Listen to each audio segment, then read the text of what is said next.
లూకా సువార్త 22వ అధ్యాయం page number 75.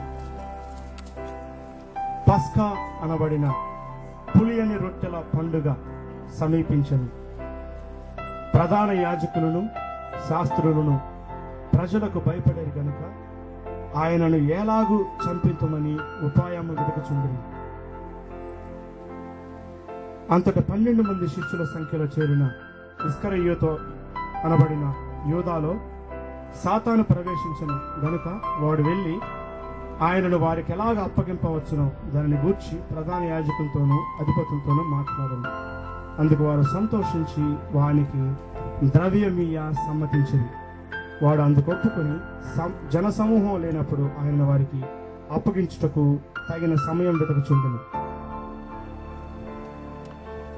పస్కా పశువును వధించవలసిన పులియని రొట్టెల దినము రాగా యేసు పేతురును యోహానును చూచి, మీరు వెళ్ళి మనం భుజించుటకై పస్కాను మన కొరకు సిద్ధపరచుడని వారిని పంపెను. ప్రార్థన చేసుకున్నాం. పరిశుద్ధమైన తండ్రి, మీ పరిశుద్ధ నామానికి వందనాలు, స్తోత్రాలు. మీ కృపకై స్తోత్రాలు. ఇవనైనా చదవబడినటువంటి వాక్యాన్ని నేను ధ్యానించుకుంటుండగా మీరే మాతో మాట్లాడండి, మమ్మల్ని దర్శించండి. మీ యొక్క నోటు బోధన చేసుకోండి. ప్రతి ఒక్క హృదయం తెరవండి. నేను ఇక్కడ ఈ కొడుకు వచ్చినటువంటి ప్రతి ఒక్కరిని మీరు దర్శించండి. నాయన, వారు అంతకుముందు ఏ స్థితిలో అయితే వచ్చారో అదే స్థితిలో వారు వెళ్లకుండా నాయన మీ యొక్క తాకిడి చేత, మీ స్పర్శ ద్వారా, మీ వాక్యం ద్వారా వారు ఉదక స్నానం చేయబడి, నీతో మాట్లాడించబడి, నీతో ఒప్పింపబడి, నీ బిడ్డలుగా మార్చబడి నాయన వారు వెళ్ళేటప్పుడు నీతో పాటు వెళ్ళేటువంటి కృపను అనుగ్రహించండి. ప్రతి ఒక్క హృదయం తెరిచి వారితో మాట్లాడమని యేసు నామంలో ఈ వేడుకుంటున్నాం తండ్రి. ఆమేన్. ప్రభువైన యేసు తాను అప్పగింపబడిన ముందు రోజు అంటే ఆయన ఎప్పుడైతే సిలువకు వెళ్తాడో దానికి ముందు రోజు జరిగినటువంటి విషయం ఇది. అయితే పులియని రొట్టెల పండుగ, పస్కా అనబడినటువంటి పులియని రొట్టెల పండుగ, ఈ పండుగ గురించి, ఈ పండుగని యేసు ప్రభు ఆచరిస్తున్నట్లు ఇక్కడ చూస్తాం. మనం యేసుక్రీస్తు లోకంలో జీవించినప్పుడు ఎన్నో పస్కా పండుగలు వచ్చినాయి. కానీ ప్రత్యేకంగా ఈ పస్కా పండుగ గురించి వ్రాయబడుతుంది దేవుని వాక్యంలో. ఆయన పస్కా పండుగకి వెళ్ళాడని కొన్ని దగ్గర వ్రాయబడుతుంది.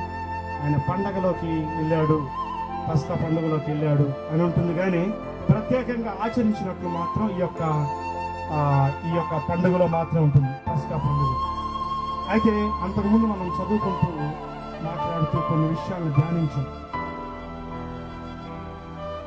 పరలోక రాజ్యము ఒక పుల్లని పుండిని పోలి ఉన్నదని మనం అంతకుముందు ధ్యానించాం. చూడండి, మత్తయి సువార్త 13వ అధ్యాయం 33వ వచనం. ఇప్పుడు దాని గురించి నేను చెప్పడం లేదు, కానీ ఆ రోజు మనం ధ్యానించాం కొన్ని విషయాలను.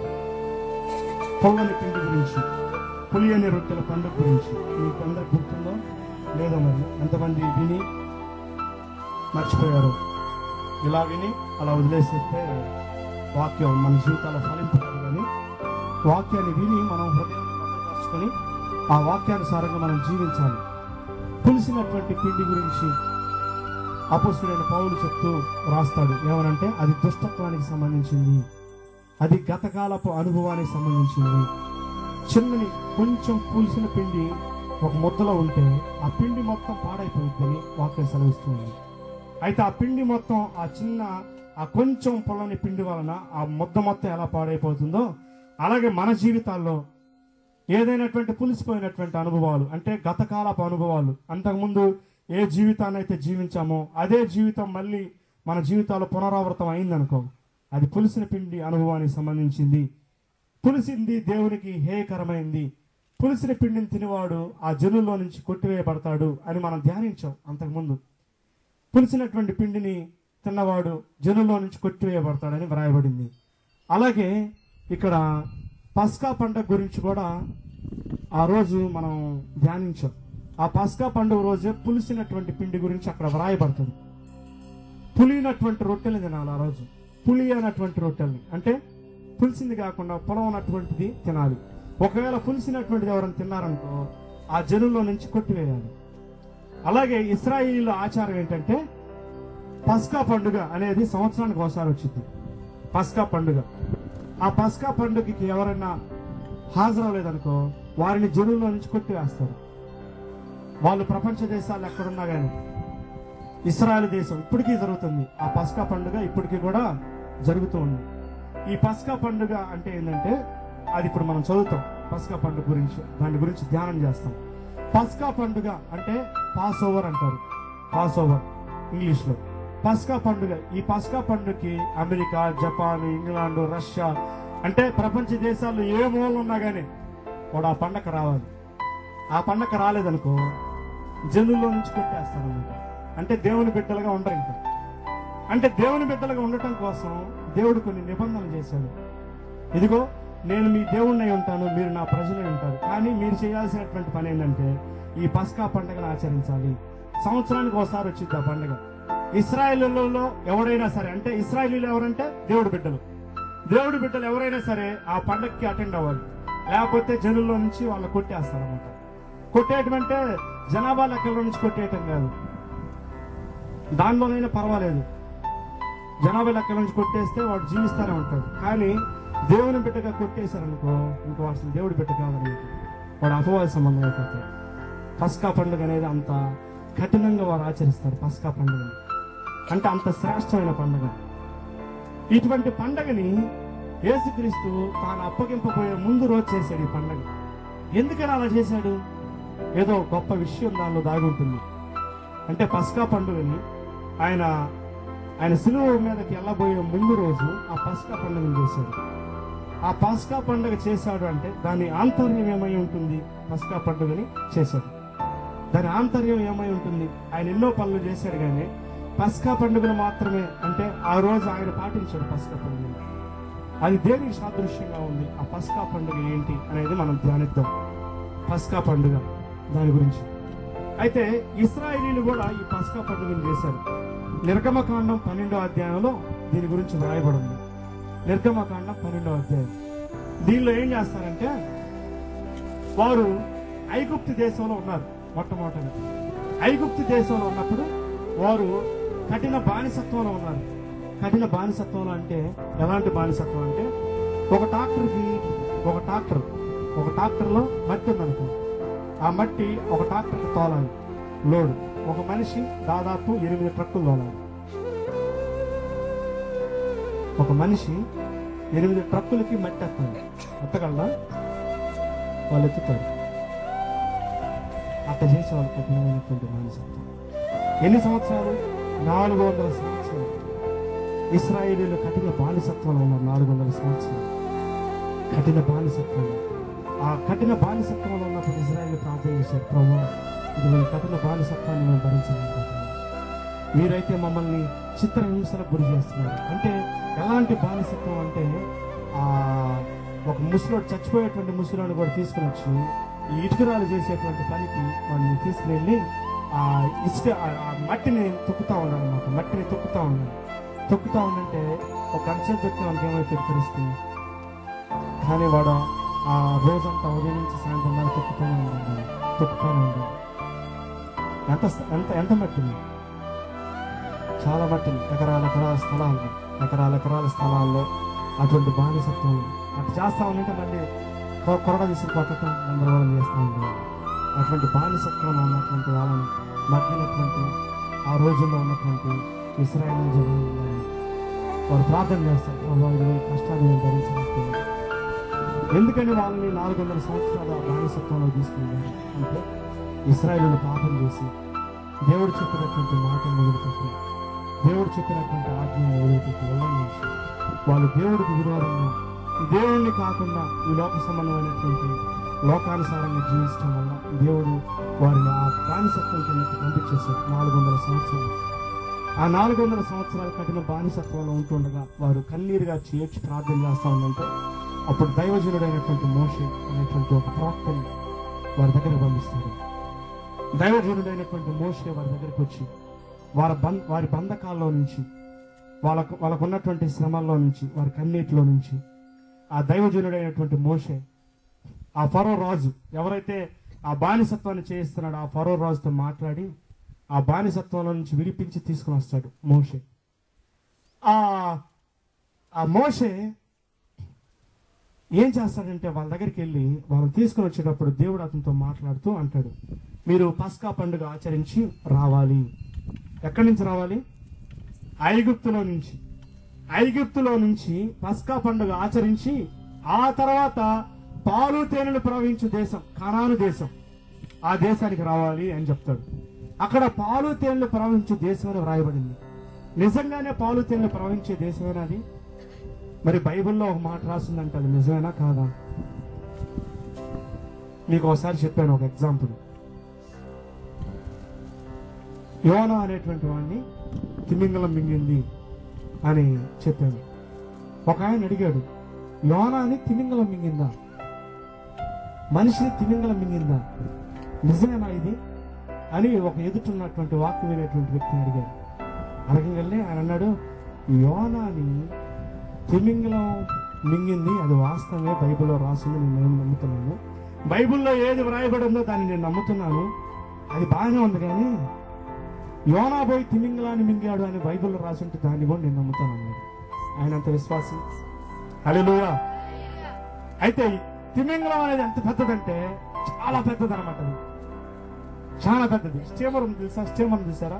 స్టీమర్ లో 5-6 12 అంతస్తులు అంత పెద్ద స్టీమర్. అటువంటి స్టీమర్లను కూడా తిరగేసింది అనమాట తిమింగలం అంతా, అంత పెద్దది.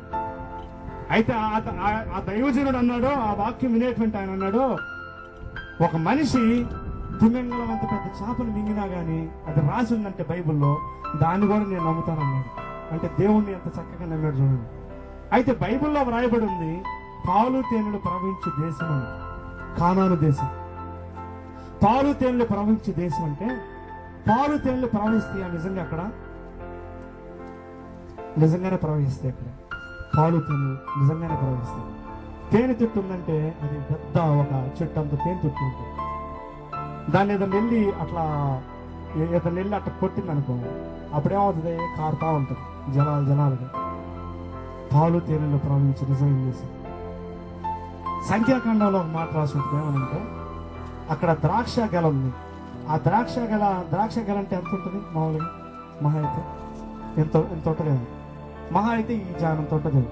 ఒక ద్రాక్ష గెలని 2 వ్యక్తులు మోసుకొని వచ్చారు. 2 వ్యక్తులు మొయ్యలాకి 2 మోసుకొని వచ్చారు. ఒకటి తీసుకురాలా, దాన్ని కర్రలతో కట్టుకుని దాన్ని తీసుకుని వచ్చారు ద్రాక్ష గెలని. అంత విస్తారమైనటువంటి పాలు తేనెలు ప్రవహించే దేశం.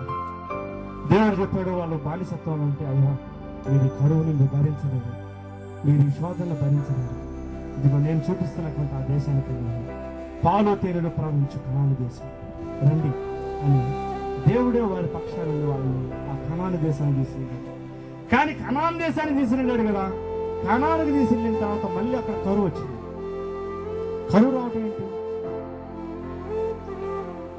యోసేపు అనేటువంటి ఒక ఆయన ఉంటాడు, మొన్న కూడా చెప్పాం, ఒక ఆయన్ని కోతులో పడేశారు అన్నదమ్ములంతా కలిసి.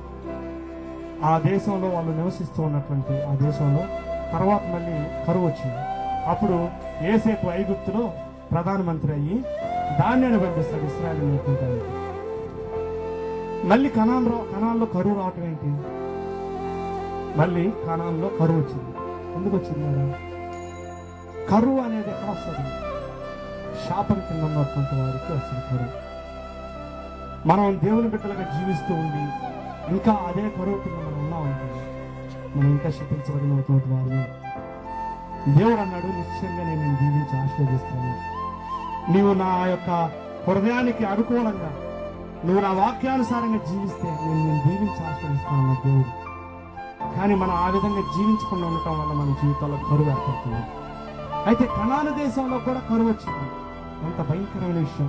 పాలు తేనెలు ప్రవహించి కనాను దేశంలో కరువు రావటం అనేది అసంభవం. కానీ అక్కడ కూడా కరువు వచ్చింది. మళ్ళీ ఏం చేశారు తెలుసా? వీళ్ళు కనాను దేశం వెళ్తే ఆడ కూడా మళ్ళీ స్టార్ట్ చేశారు, మళ్ళీ పాపం చేయడం ప్రారంభించారు. వారి యొక్క పరిస్థితిని చూసి మళ్ళీ అక్కడ కరువు పెట్టింది. అసలు కరువు అనేది ఉండదు అక్కడ. దేవుడు వాగ్దానం చేశారు, అక్కడ కరువు అనేది ఉండదు కనాను దేశం అనేది అని వాళ్ళు కనాను దేశం పంపిస్తే అక్కడ పోగానే వాళ్ళ అన్నీ చూసి అప్ప ఇంకేం కావాలరా అని అక్కడ ఉన్నది మొత్తం తిని నిద్రపోతా, తాగుతా, తిరుగుతూ చాలాసార్లు మళ్ళీ అక్కడ కరువు రాదు. ప్రియమైనటువంటి దేవుని బిడ్డలారా, ఈ మధ్యాహ్న కాలం సమయంలో నేను చెప్పే వాక్యం ఏంటంటే, మనం దేవుని ఆజ్ఞలకి, దేవుని యొక్క వాక్యానికి అనుగుణంగా మనం ఎప్పుడు జీవిస్తామో మన జీవితాల్లో ఆశీర్వాదం ఉంటుంది. దేవుడికి వ్యతిరేకమైనటువంటి దూరంలో మనం ఎప్పుడు వెళ్తా ఉంటామో మనకి కరువులు, శాపాలు, నష్టాలు అన్నీ మన జీవితాల్లో వస్తూ ఉంటాయి. కర్స్ అంటే శాపం, curse under the devil, curse under the sin. కరువు, శాపం అనేది ఒక శాపం కింద, ఒక పాపం కిందనే. కానీ ఎవరైతే ప్రభువైన యేసుక్రీస్తు రక్తంలో కడగబడి విమోచింపబడతారో వారి జీవితాల్లో కరువులు, కాటకాలు ఉండకుండా దేవుడి కృపను అనుగ్రహిస్తాడు. అయితే ఈరోజు చెప్పేటువంటి వాక్యం ఆ కరువుల గురించి, వాటి గురించి కాదు, కానీ ఈ పస్కా గురించి మనం ధ్యానిస్తబోతూ ఉన్నాం. ఈ పస్కా ఎలా చేశారో వాళ్ళు చూడండి. నిర్గమకాండం 12వ అధ్యాయం, నిర్గమకాండం 12వ అధ్యాయం. ఆ పస్కాని వారు ఎలా ఆచరించారు?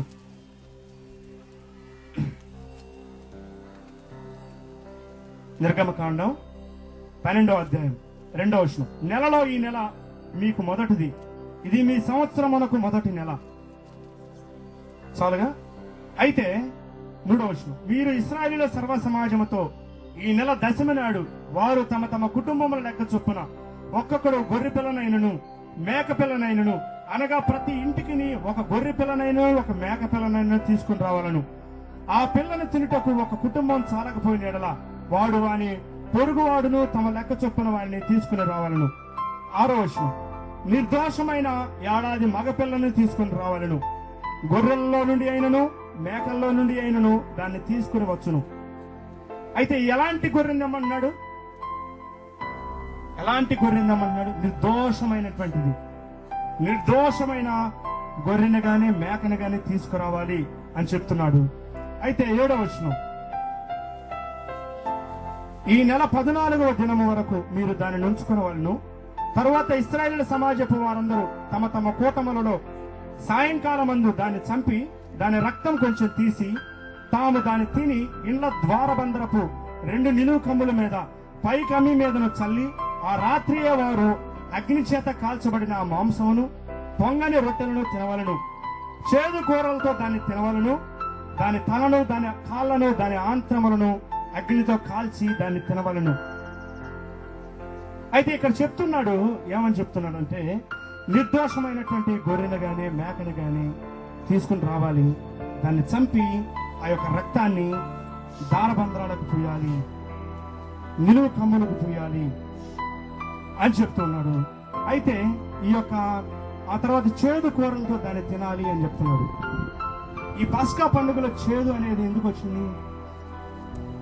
చేదు అనేటువంటిది ఒకటి వచ్చింది, దాన్ని గమనించండి. ఆ తర్వాత దాన్ని కాల్చుకుని తినాలి అని చెప్తున్నాడు. దాన్ని కూడా కొంచెం బాగా అర్థం చేసుకోండి. ఆ తర్వాత 11వ వచనం, మీరు దాన్ని తినవలసిన విధమేదనగా మీ నడుము కట్టుకుని మీ చెప్పులు తొడుక్కొని మీ కర్రల చేత పట్టుకుని త్వరపడుచు దాన్ని తినవలను.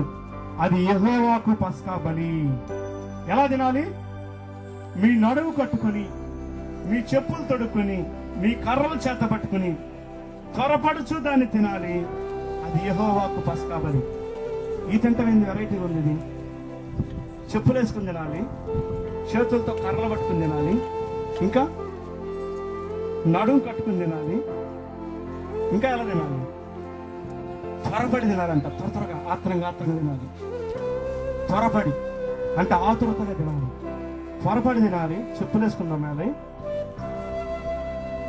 కర్రలు పట్టుకుని తినాలి, ఆ విధంగా తినాలి అని చెప్తూ ఉంది. అయితే చూడండి, ఇంకా 12వ వచనం, ఆ రాత్రి నేను ఐగుప్తు దేశమందు సంచరించి ఐగుప్తు దేశమందుని మనుష్యుల్లో గాని జంతువుల్లో గాని తొలి సంతతి అంతయో హతము చేసి ఐగుప్తు దేవతలందరికీ తీర్పు తీర్చదును. నేను యెహోవాను.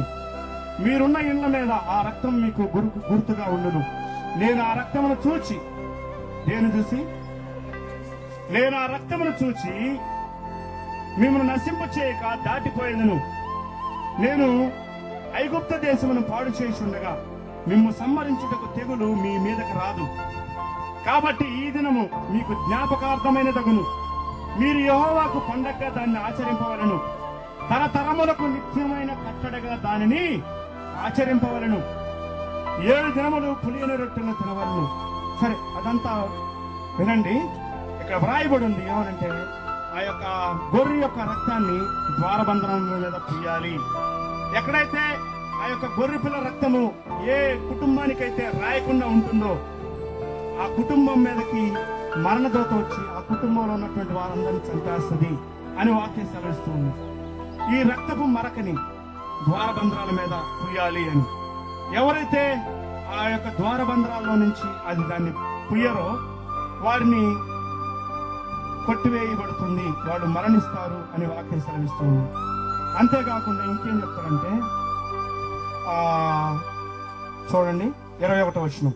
కాబట్టి మోషే ఇశ్రాయేలు పెద్దలందరినీ పిలిపించి వారితో ఇట్లనెను, మీరు మీ కుటుంబముల చొప్పున మందలో నుండి పిల్లను తీసుకుని పస్కా పశువును వధించుడి, మరియు హిస్సోపు కుంచె తీసుకుని పల్లెములో ఉన్న రక్తములో దాన్ని ముంచి ద్వారబంధరపు పై కమ్మిని 2 నిలువు కమ్ములకును పల్లెములోని రక్తమును తాకింపవలను. తరువాత మీరు ఎవరునూ ఉదయం వరకు తన ఇంటి ద్వారము నుండి బయటకు వెళ్ళకూడదు. అర్థమైందా?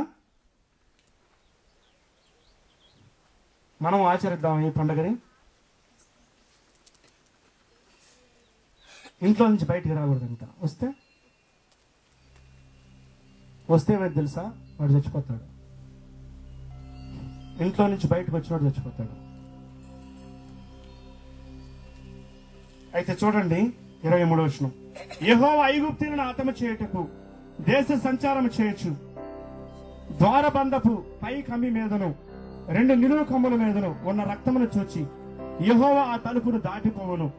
మిమ్మును హతము చేయుటకు మీ ఇళ్లలోనికి సంహారకుని చొరనీయడు. కాబట్టి మీరు నిరంతరం మీకును మీ కుమారులకు దీన్ని కట్టడగా ఆచరించవలెను. అయితే ఇక్కడ చెప్తున్నాడు తరతరములకు ఆచరించాల్సినటువంటి పండుగ అని. తరతరములకు ఆచరించాల్సిన పండుగ. 17వ వచనం చూడండి. ఐగుప్త దేశంలో నుండి వెలుపలికి రప్పించింది గనుక మీరు మీ తరములన్నిట్లో ఈ దినమును ఆచరింపవలను, ఇది మీకు నిత్యమైన కట్టడగా ఉండును. అంటే ఇక్కడ వాక్యం ఏదైతే సెలవిస్తూ ఉందో తరతరాలకి అన్నాడు. తరతరాలకి అంటే ఆ టైం వరకే కాదు. తరతరాలంటే ఎన్ని సంవత్సరాలు? తరతరాలంటే ఒక తరము అంటే 100 years. 100 years ని ఒక తరం అంటారు. అంటే 100 సంవత్సరాలని ఒక తరం అంటారు. కానీ ఇక్కడ ఏమని రాయబడింది అంటే తరతరాలకు కట్టడ అని రాయబడింది. అంటే ఇది ఈ పాత నిబంధనలో చెప్పబడింది, కానీ కొత్త నిబంధనలో కూడా మనం చేయాలి. కానీ ఎలా చేస్తాం దీన్ని? కొత్త నిబంధనలో మనం ఎలా చేస్తాం దీన్ని? కొత్త నిబంధనలో మనం ఎలా చేస్తాం? తీయండి, ఇందాక చదివినటువంటి లూకా సువార్త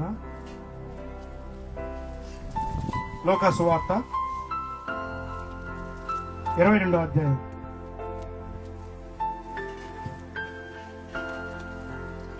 7వ వచనం. 7వ వచనం. లూకా సువార్త 22వ అధ్యాయం 7వ వచనం. పస్కా పశువును వధింపవలసిన పులియని రొట్టెల దినము రాగా యేసు పేతురును యోహానును చూచి, మీరు వెళ్ళి మనం భుజించుటకై పస్కాను మన కొరకు పట్టణములోనికి ప్రవేశించినప్పుడు నీళ్లకుండా మోసుకుని పోవచ్చున్న ఒకడు నీకు ఎదురుగా వచ్చును. అతడు ప్రవేశించిన ఇంటిలోనికి అతని వెంట వెళ్ళి, నేను నా శిష్యులతో కూడా పస్కాను భుజించుటకు విడిది గది ఎక్కడని బోధకుడు నిన్ను అడుగుతున్నాడని ఇంటి యజమానితో చెప్పుడి. అతడు సామాగ్రి గల ఒక గొప్ప మేడగదిని మీకు చూపించును, అక్కడ సిద్ధపరచుడని వారితో చెప్పాను. వారు వెళ్లి ఆయన తమతో చెప్పినట్లు కనుగొని పస్కాను సిద్ధపరచును. అయితే ఇక్కడ పస్కా గురించి చెప్తున్నాడు. ఏం చెప్తున్నాడు? పస్కా గురించి, అయ్యా ఈ పస్కాని మేము ఎక్కడ ఆచరించాలని పేతురు యోహాను అడిగితే, మీరు పట్టణంలోకి వెళ్ళంగానే ఒక నీళ్ల కొండ మోసుకుని వెళ్తున్నటువంటి ఒక ఆయన కనపడతాడు. ఆయన ఏ ఇంట్లోకి అయితే వెళ్తాడో ఆ ఇంట్లోకి మీరు వెళ్ళండి. వెళ్ళిన తర్వాత ఆయనకు చెప్పండి, బోధకుడు పస్కాని భుజించాలని అంటున్నాడు, పస్కా కొరకు ఇంటిని సిద్ధపరచండి అని చెప్పినప్పుడు ఆయన మీ కొరకు ఒక గొప్ప మేడగదిని చూపిస్తాడంట. అలాంటి మేడగదిని, గొప్ప మేడగదిని చూపిస్తాడు. అప్పుడు మనం అక్కడ పస్కాని ఆచరిద్దామని చెప్తాడు. అయితే ఈ పేతురు యోహానులు 2 మనుషుల్ని పంపిస్తూ ఉన్నాడు. పంపిస్తున్నప్పుడు అయితే ఆయన చెప్పినట్లుగా ఆ యొక్క పస్కాని పూజించడానికి ఆయన వెళ్ళినప్పుడు ఆ యొక్క పస్కాని సిద్ధపరిచాడు. 14వ వచనం. ఆ గడియ వచ్చినప్పుడు ఆయనతో కూడా అపొస్తలులను భక్తిని కూర్చుండి, అప్పుడు ఆయన, నేను శ్రమ పడక మునుపు మీతో కూడా ఈ పస్కాను భుజింపవాలని మిక్కిలి ఆశపడితిని. అది దేవుని రాజ్యంలో నెరవేరే వరకు ఇక ఎన్నడూ దానిని భుజింపాలని మీతో చెప్పుతున్నానని వారితో చెప్పి, ఆయన గిన్నె ఎత్తుకుని కృతజ్ఞతాస్తుతులు చెల్లించి, మీరు దీనిని తీసుకుని మీలో పంచుకుని, ఇక మీదట దేవుని రాజ్యం వచ్చే వరకు నేను ద్రాక్షారసం తాగనని మీతో చెప్పుచున్నానని అని. అయితే ఏంటి పస్కా? పస్కాని యేసుప్రభు ఆచరిస్తున్నాడు. పస్కాని యేసుక్రీస్తు భుజించాలంటున్నాడు. సిలువకి ఎల్లక ముందు ఈ పస్కాని ఆచరిస్తున్నాడు. ఎవరైతే ఆ యొక్క పస్కా పశువు యొక్క రక్తంలో ప్రోక్షింపబడలేదో వారు నిశ్చయంగా మరణిస్తారని వాక్యం సెలవిస్తుంది. నిశ్చయంగా మరణిస్తారు. ఎవరైతే ఆ పస్కాని, ఆ యొక్క పశువు యొక్క రక్తాన్ని ప్రోక్షింపబడరో వారు నిశ్చయంగా మరణిస్తారని, మరణదూత వారి మీదకి వచ్చి వారిని చంపేస్తుంది అని వాక్యం సెలవిస్తుంది. ఐగుప్తులో నుంచి, బానిసత్వంలో నుంచి విడుదలయ్యేటప్పుడు చేసినటువంటి పస్కా, పాలు తేనెలు ప్రవహించి కనాను దేశానికి వెళ్లే ముందు, వాగ్దానం చేయబడేటువంటి ఆ యొక్క దేశానికి వెళ్ళక ముందు చేసినటువంటిది. ఏమై ఉంటుంది? చూడాడా 19వ వచనం. పిమ్మట ఆయన ఒక రొట్టె పట్టుకుని కృతజ్ఞతాస్తుతులు చెల్లించి దాన్ని విరిచి వారికిచ్చి, ఇది మీ కొరకు ఇయ్యబడుచున్న నా శరీరము, నన్ను జ్ఞాపకం చేసుకున్నట్టుకై దీన్ని చేయడని చెప్పాను. ఆ ప్రకారమే భోజనమైన తర్వాత ఆయన గిన్నె పట్టుకుని, ఈ గిన్నె మీ కొరకు చిందింపబడుచున్న నా రక్తం వల్ల క్రొత్త నిబంధన, ఇదిగో నన్ను అప్పగించు అని చెయ్యి, నాతో కూడా ఈ బల్ల మీద ఉన్నది. అర్థమవుతుందా? ఏమర్థమైంది? ఏంటి పస్కా అంటే? ఆ పస్కా పశువు ఎవరో కాదు, ప్రభువైన యేసుక్రీస్తు వారు. పాత నిబంధనలు ఏదైతే ఉందో ఆ పస్కా పశువు ఏడాది గొర్రెపిల్ల, నిర్దోషమైనటువంటి గొర్రెపిల్ల, అంటే ఏ కల్మషం లేనటువంటి గొర్రెపిల్లని పస్కా పశువుగా వధించాలి. అలాగే యాస్టీస్ గా ప్రభువైనటువంటి యేసుక్రీస్తు వారు ఆ పస్కా పశువు వలె, నిర్దోషమైనటువంటి గొర్రెపిల్ల వలె మన కొరకు తన శరీరాన్ని ఇచ్చాడు. అయితే పాలు తేనెలు ప్రవహించు కనాను దేశానికి వారు వెళ్లే ముందు చేశారు. మనం ఇప్పుడు చేస్తున్నాం. ఆ పునాదులు కలిగినటువంటి కనాను దేశమైనటువంటి పరలోక రాజ్యాన్ని మనం వెళ్ళక ముందు దీన్ని మనం ఆచరిస్తూ ఉన్నాం. ప్రతి ఆదివారం మనం ఆచరిస్తున్నాం. కొంతమంది ఏం చేస్తారంటే, ఇది పాత నిబంధనలు చెప్పబడింది, సంవత్సరానికి ఒకసారి అని చెప్పని సంవత్సరానికి ఒకసారి చేస్తారు. కొంతమంది నెలకోసారి చేస్తారు. కానీ అపోస్తలులు ఏం చేశారంటే ప్రతి వారం చేసి, ప్రతిరోజు చేశారు. ప్రతిరోజు ఈ పస్కాని విరిచారు. అయితే ఆ పస్కా గురించి, ఆ పస్కా పశువు గురించి ఏమని రాయబడుతుంది అంటే, దాని ఎముకలు విరవకూడదు అని నిర్గమకాండంలో రాయబడుతుంది. అలాగే ప్రభువైన యేసుక్రీస్తు వారి శరీరాన్ని ఆ కల్వరి శిలువలో కొండ మీద ప్రతి ఒక్క దొంగని గానే వాళ్ళు చనిపోయిన తర్వాత వాళ్ళ ఎముకలు ఎరగొడతారు, ఎరగదీస్తారు. కానీ యేసుక్రీస్తు శరీరం, యేసుక్రీస్తు ఎముకలు ఎరగొడతారు. అంటే ఆ పాత నిబంధనలు ఏదైతే చెప్పబడిందో యాస్టీస్గా అలా చేశాడు అన్నమాట యేసుక్రీస్తు. ఆ పస్కాకి గుర్తుగా చేశాడు అనమాట. కానీ ఇశ్రాయేలీయులకి ఈ విషయం తెలియక ఇంకా పస్కాను ఆచరిస్తూనే ఉన్నారు. అర్థమవుతుందా? ఆ పస్కాని ఇంకా పాటిస్తూనే ఉన్నారు ఇంకా వాళ్ళ జీవితంలో. కానీ ప్రభువైన యేసుక్రీస్తు వారు ఆ పస్కాని ఆచరించి, ఇదిగో కొత్త పస్కాని, ఒక కొత్త పండుగని, ఆ పండుగ ఇదే అనమాట, పునరుద్ధాన దినం, రొట్టెని విరిచేటువంటి ఆ యొక్క శుభక్షణం. ఆయన శరీరాన్ని మన కొరకు విరిచాడు. చూడండి, ఇప్పుడు యోహాను సువార్త 12వ అధ్యాయం. యోహాను సువార్త 12వ అధ్యాయం.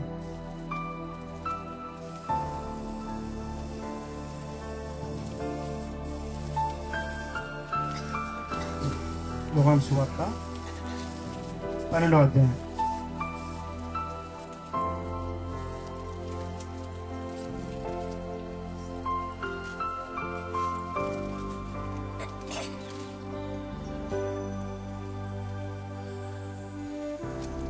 చూడండి, ఇక్కడ కూడా పస్కా గురించి రాయబడుతుంది. కాబట్టి యేసు తాను మృతుల్లో నుండి లేపిన లాజరు ఉన్న బేతనీయ పస్కా పండుగకు 6 దినముల ముందుగా వచ్చాను. అక్కడ వారు ఆయనకు విందు చేశారు. ఇప్పుడు పస్కా పండుగకి ముందు వచ్చాడు. లాజరు ఆయనతో కూడా భోజనములు కూర్చున్న వారిలో ఒకడు. అప్పుడు మరియా మిక్కిలి విలువ గల అచ్చ జటామాంసి అత్తరు 1 సేరున్నర ఎత్తి తీసుకుని యేసు పాదములకు పూసి తన తల వెంట్రుకలతో ఆయన పాదములు చూచింది. ఇల్లు ఆ అత్తరు వాసనతో నిండెను. ఆయన శిష్యుల్లో ఒకడు, అనగా ఆయనను అప్పగింపనై ఉన్న ఇస్కరియోతు యూదా, ఈ అత్తరెందుకు 300 దేనారములకు అమ్మి పేదలకు ఇయ్యలేదు? వాడు ఇలాగ చెప్పింది పేదల మీద శ్రద్ధ కలిగి కాదు. వాడు దొంగ అయి ఉండి తన దగ్గర డబ్బు సంచి ఉండినందున అందులో వేయబడినది దొంగిలించుచూ వచ్చిన కనుక ఇలాగ చెప్పాను. కాబట్టి యేసు, నన్ను పాతిపెట్టే దినము నాకు ఆమెను దీన్ని ఉంచుకుననీయుడు. బీదలు ఎల్లప్పుడూ ఉండునని మీతో కూడా ఉందురు గాని నేను ఎల్లప్పుడూ మీతో ఉండనని చెప్పాను. చూడండి, ఇంకో మాట యోహాను సువార్త, ఇదే యోహాను సువార్త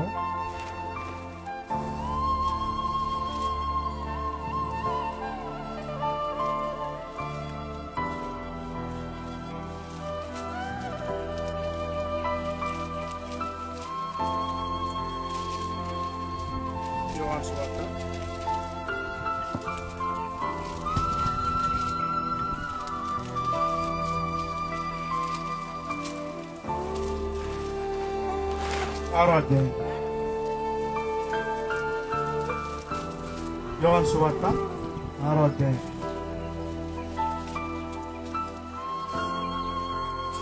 తీసారా? యోహాను సువార్త 6వ అధ్యాయం